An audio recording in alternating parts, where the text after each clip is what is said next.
ভাই মানে শুধু একজন অভিভাবক নয়, যে হাত তোমাকে প্রথমবার হাঁটতে শিখিয়েছে, যে চোখ তোমাকে প্রথমবার সুরক্ষার অনুভূতি দিয়েছে, সে তোমার ভাই।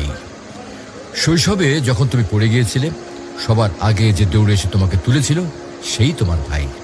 স্কুলে কেউ তোমাকে কষ্ট দিলে যে বুক ফুলে সামনে দাঁড়াতো, সে তোমার ভাই। বাইরের পৃথিবী হয়তো ভয়ঙ্কর, কিন্তু ভাই থাকলে মনে হয় কিছুই হবে না। ভাই তো আছেই। ভাই কখনো প্রকাশ করে না, কিন্তু সে তোমার জন্য নিজের আনন্দ ত্যাগ করে, নিজের কষ্ট গোপন করে। তুমি খুশি থাকলে সে খুশি, তুমি দুঃখী হলে সে ভিতরে ভিতরে ভেঙে যায়। সময় যতই পেরিয়ে যাক, বয়স যতই বাড়ুক, ভাই সবসময় তোমার অভিভাবকই থেকে যায়।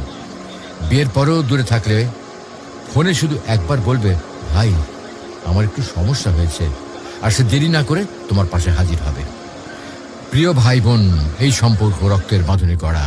এখানে স্বার্থ নেই, হিসাব নেই, আছে শুধু ভালোবাসা আর দায়িত্ববোধ।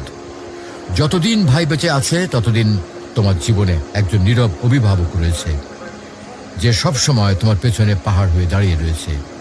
তাকে কদর করো, তার জন্য দোয়া করো, কারণ ভাইয়ের ভালোবাসা এটা আল্লাহ দেওয়া এক অমূল্য নিয়ামত।